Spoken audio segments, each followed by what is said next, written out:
Hey everyone, so it's Elul.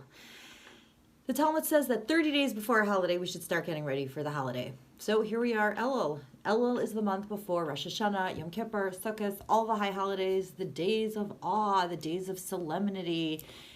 And there are some other holidays that are a little more fun to get ready for, not gonna lie. We've got Hanukkah, where you start polishing the menorah, getting the donuts ready, peeling potatoes for the latkes. We have Purim, where you start preparing your costumes and your food packages.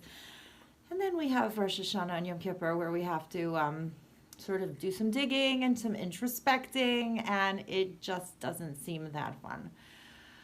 So what are we supposed to be doing in Elul? How are we supposed to be getting ready for these days of awe for the high holidays? What exactly are we supposed to do?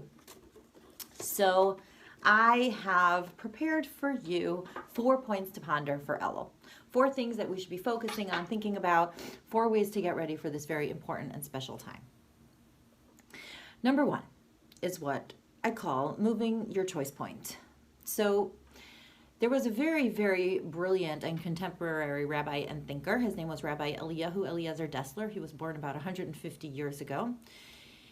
And he wrote an essay on free will, developing a concept that he called a choice point.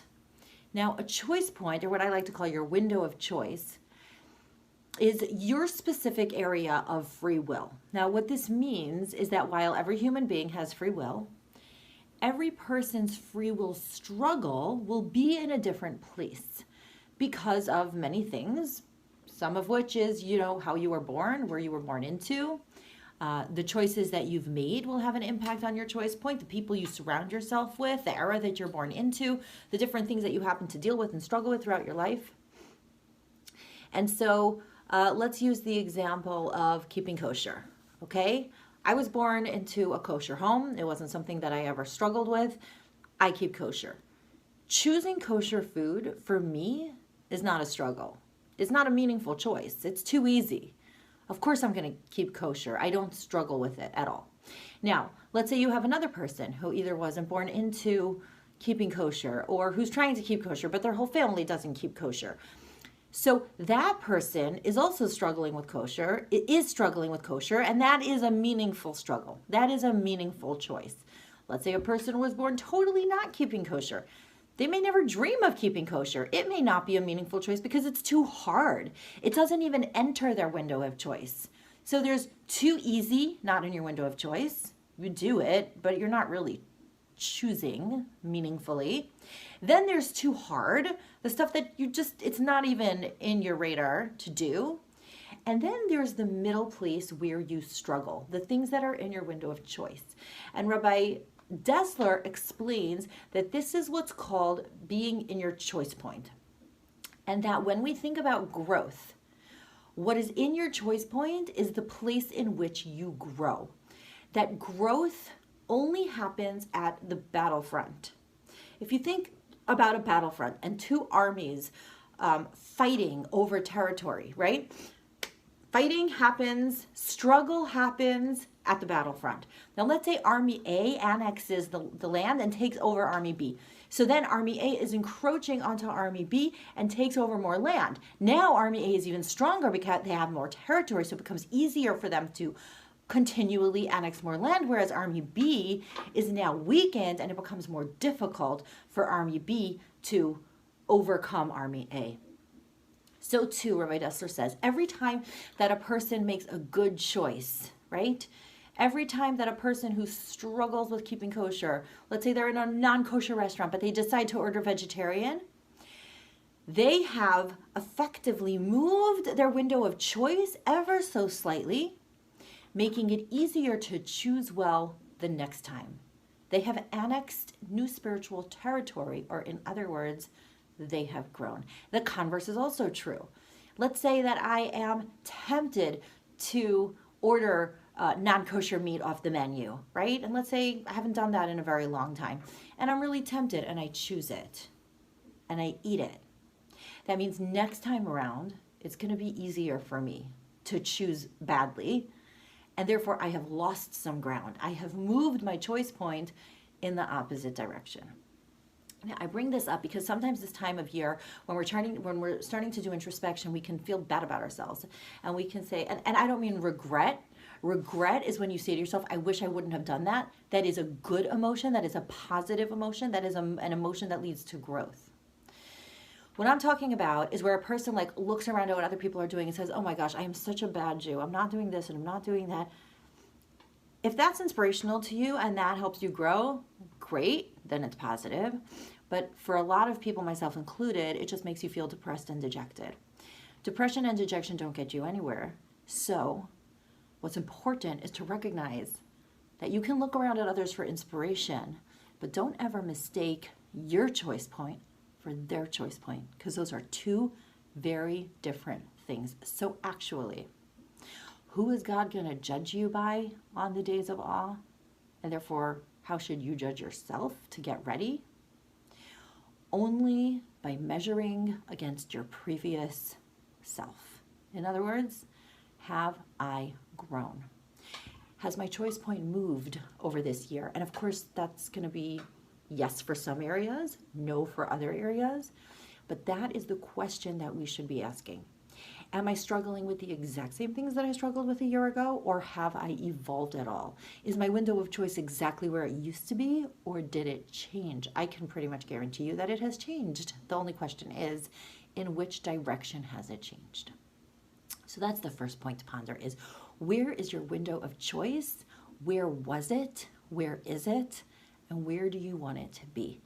Only thinking about your growth in relation to your previous self and not getting distracted in an unhealthy way by everybody else's point of choice and what they're all doing, because that can lead to backsliding because of just feeling discouraged. Number 2, in order to do this, we have to engage in something that the Musser masters, and Musser is a study of personal growth based on spirituality, specifically by concentrating on one's character traits. The Musser masters teach that one of the most important tools in personal growth is what's called in Hebrew a cheshbon hanefesh. Cheshbon hanefesh literally translates to an accounting of the soul, or a reckoning of the soul. Now, what that means is that you basically engage in an annual review where you look at, what have I done this past year? Where have I been? What have I done? Where am I going? How did this happen? Do I want things to happen differently? What are my goals, right? In business or nonprofit management, we call this strategic planning. And every now and then you have to engage in strategic planning. Now, I got to tell you, it's not really so fun to engage in strategic planning, and I'm going to tell you why.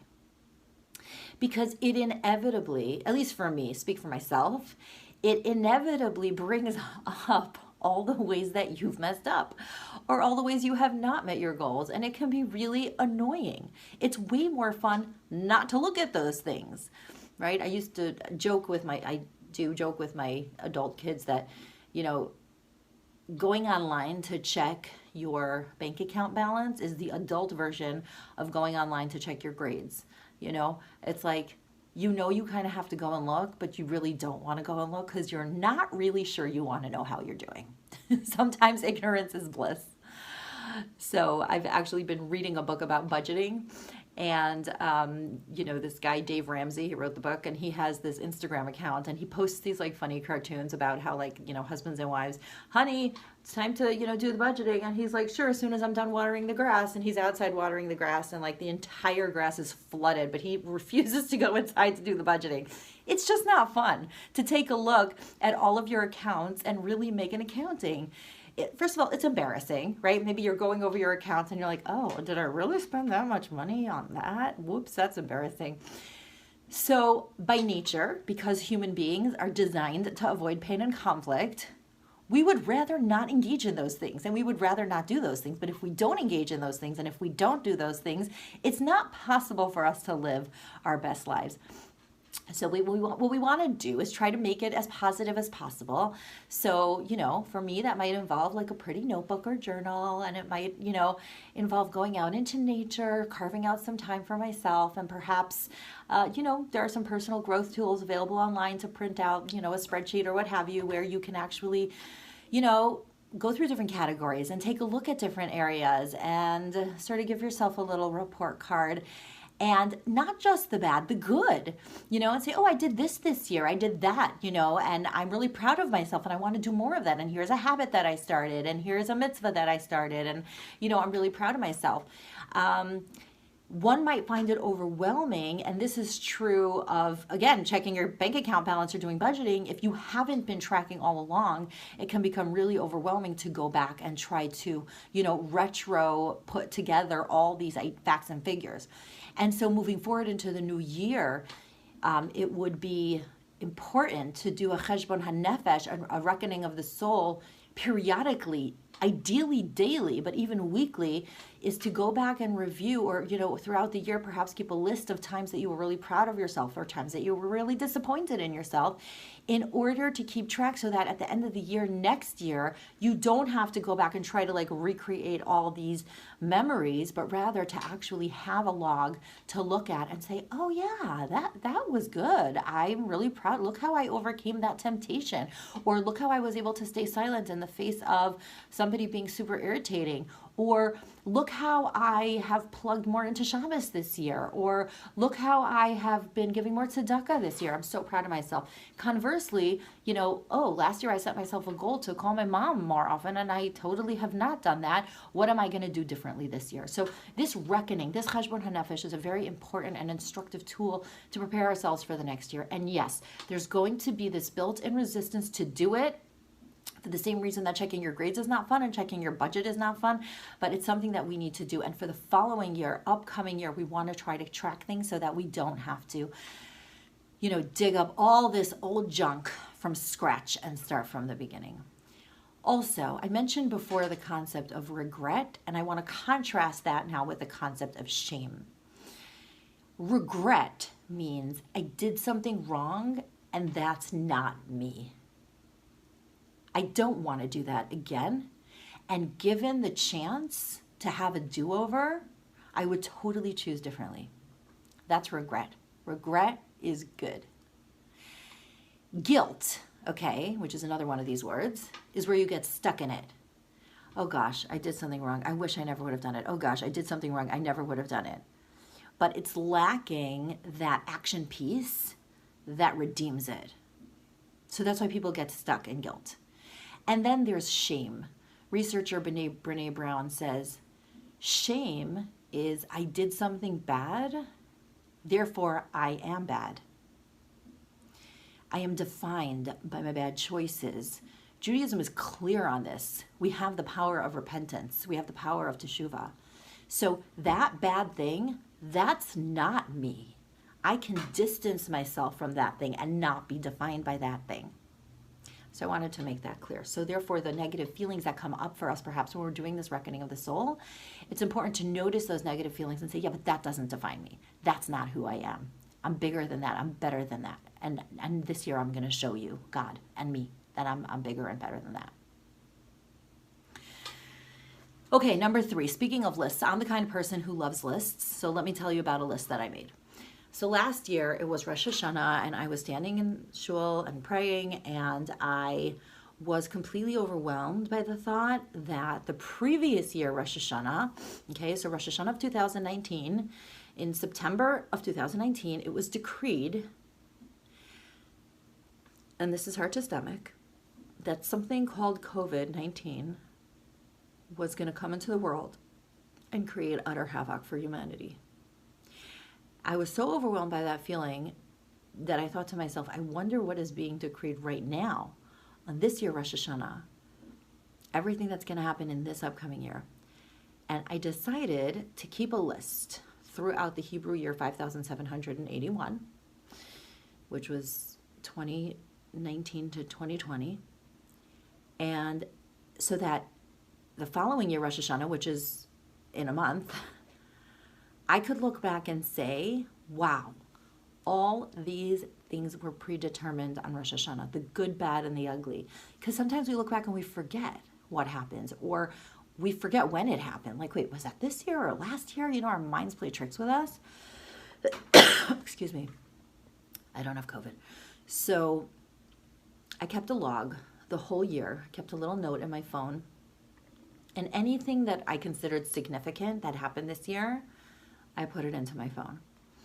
And just today, on Rosh Chodesh Elul, I went back to my list and I read through everything that had happened this year. The good things, the positive things, the difficult things, the overwhelming things.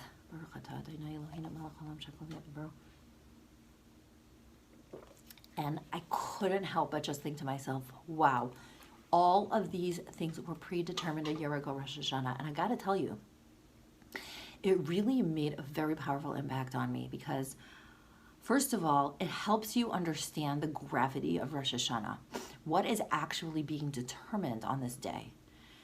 And it also really helps me feel so grateful for the good because, you know, while there were many, many difficult things that happened this past year, some COVID related and some not, there were also so many wonderful things that happened this year. And there's a negative bias that we have where we remember the bad things have a much more powerful impression on our psyche than the good things. And so when we look back, we're much more likely to remember the bad things than the good things. And that's why it's so important to keep track so that we can remember what we have to be grateful for, what we have to thank God for, and what we have to pray for in this upcoming year. So that's another list that I would recommend perhaps keeping in this upcoming year. I think it was maybe like 4 or 5 things a month. It was really like just the kind of significant things that happened. My son moved out, my nephew got married, you know, milestones. But I just, it really had a very powerful impression on me. And even as I was going through the year writing things down, I was like, oh, this was decided on Rosh Hashanah. Oh, this was decided on Rosh Hashanah. So that's a recommendation, something that I did that I really moved me. And then another list, yes, I'm a list lover, that I made, which I have not looked at yet, was last year I made a list of all the things that I was praying for that Rosh Hashanah, all the things that I was hoping for. And I wrote it down on a piece of paper and I put it into my Rosh Hashanah prayer book, my Machzor. I hope it's there. I have to go check. And what I want to do is take out that paper now and just sort of make a note to myself which of those prayers were answered and which of those prayers were not answered. And perhaps I might notice which of my prayers were answered that I wasn't even praying for. So I think I'm going to make that list again this year, review my list from last year and create my list for this year of what am I praying for in order again to give like just a sense of gravity and realness to my prayers and help me understand where those prayers are going. So first is to set ourselves a goal to move our choice point because that's where growth happens. Number 2 is a cheshbon hanefesh, making a spiritual reckoning or accounting for ourselves. And number 3 is to create these lists of everything that happened this year and all the things that we are praying for this year. Number 4 is a very, very important concept, and that is, it's a Hebrew phrase that many people are familiar with, but many people don't know where it comes from or what it means. And that phrase is Ani lidodi vidodi li. I am to my beloved, and my beloved is to me. This is a Hebrew phrase. It's from the book Song of Songs, written by King Solomon. And many people have this phrase, you know, embroidered into their chuppah. A mom just texted me that she wanted to sew it. Her daughter wanted to sew it into her wedding gown. She wanted me to send her the text. People put it on their ketubah. But what it really means is actually a metaphor. And in the book Song of Songs that King Solomon wrote, it's a love poem talking about the relationship between God and the Jewish people. And so what it really means is not just I am to my beloved and my beloved is to me, with the metaphor being a relationship between two people in love, but what it really means is the relationship between God and the Jewish people who are in love with each other. God is in love with us, and we are in love with God. Now, the first letter of each of those words, ani, lidodi, vidodi li, is aleph for ani, lamed for lidodi, vav for vidodi, and lamed for li. Those 4 letters spell out the word Elul. And the reason for that is that in the month of Elul, it's like God is coming closer to us. The Talmud says God is like, it's like king who comes around to visit all his constituents and visits all of the villages because he wants to be close and connected to his people, and he wants to see how everybody's doing and if they're okay.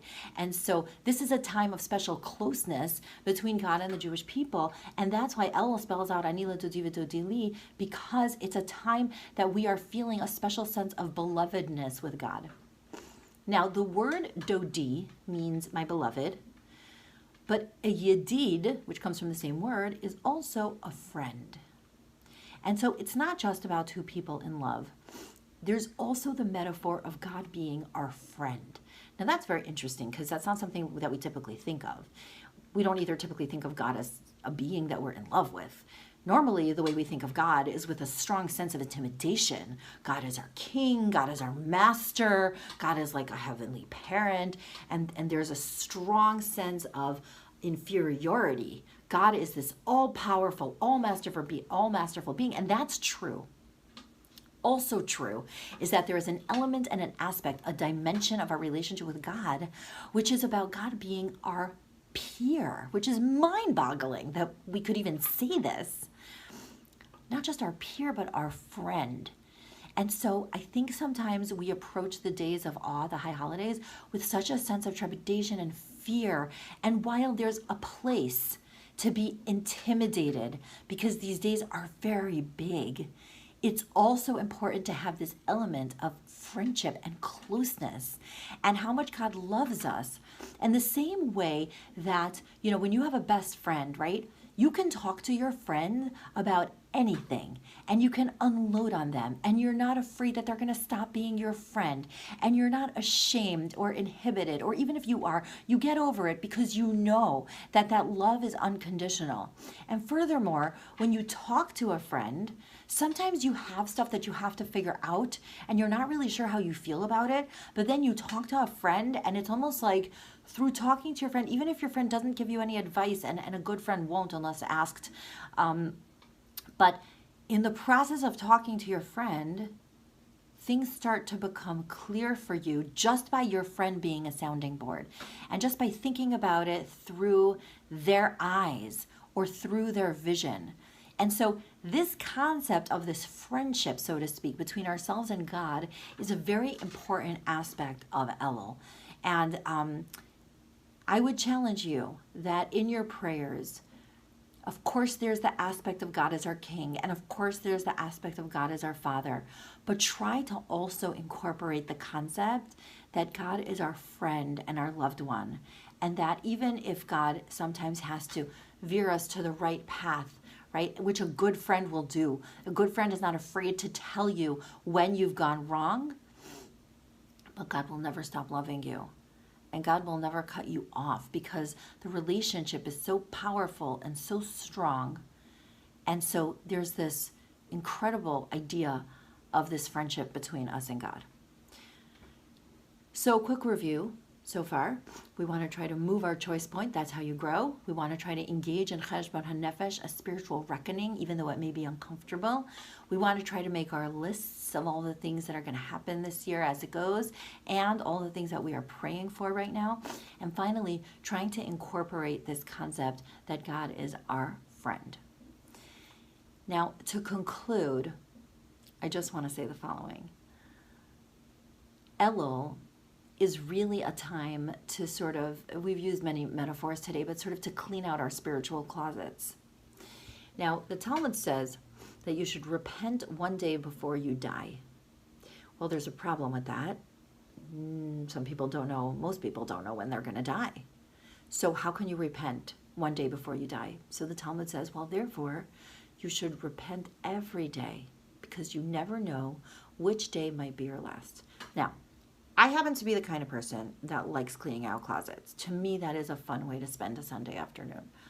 Most people in the universe are not me. So they either hire people like me, but another way to handle this is that if a person regularly maintains their closets, right?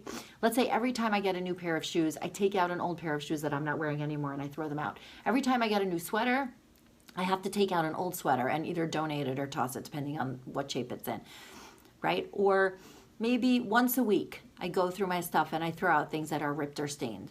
So I'm regularly maintaining my closet so it never becomes this overwhelming, scary project. So here we have this annual reset button called Rosh Hashanah, Yom Kippur. And it's a time when we're supposed to clean out our spiritual closets. We're supposed to get rid of the stuff that's not working, the stuff that's ripped or stained, and get rid of it and unload it. And instead, we're supposed to try to bring in new things, beautiful things, things that are working for us, things that are spiritually flattering for us. If we're going to leave this introspection to once a year, it's going to be a huge, overwhelming project. I'm not going to say it can't be done, because it can, and hopefully I've given you some tips to make that happen. But the goal really is, and again, this is something that we could resolve to do for this upcoming year, is to engage in regular maintenance so that it doesn't become an overwhelming project. And you know, in Judaism, we have a monthly reset button. It's called Rosh Chodesh. Perhaps once a month we could engage. In fact, the day before Rosh Chodesh is called Yom Kippur Katan, the little Yom Kippur. And it's a time where some people say prayers, and they do engage in this process, this sort of like mini process of Yom Kippur. There's a weekly reset button too. It's called Shabbos. And on Shabbos, we're supposed to try to tune out all the noise and really focus on what's important. And that's another opportunity to engage in regular review and to ask ourselves, how am I spending my week? What's in my week ahead? I want this to be a good week. We say Havdalah, and we end the Havdalah in our family. We end it with a Yiddish prayer. We say a gute Woche, a gesunde Woche, a mazel dicke Woche, a freilichen Woche, a Yeshua's dicke Woche. That means a good year, a healthy year, a good week, a healthy week, a happy week. And we sort of reflect, hey, there's a new week coming ahead. And it's the time to, think, what do I want out of my week? And then we even have a daily review, because every night we go to bed and we say Shema, and we wake up in the morning and we have a new opportunity to make better choices. And so the ideal is not to wait until the high holidays and not to wait until this big annual review to get our stuff together, but rather to do regular maintenance, whether monthly or weekly or ideally daily, to engage in Cheshbon HaNefesh daily, so that we don't have this big overwhelming pile of junk to sort through at the end of the year, which can feel so scary and so overwhelming. So I want to conclude this little talk with a blessing for every single one of you. May your Elul be sweet. May your Elul be filled with closeness and connection. And may your Elul, while it might be uncomfortable to sort through your piles of junk, and the decision making can be hard, that ultimately my blessing is that this should be a process of liberation for you, to free you from that which holds you back, and to truly be able to move your choice point forward to become the best person that you can be, so that next year you have fewer regrets and more things to be so proud of.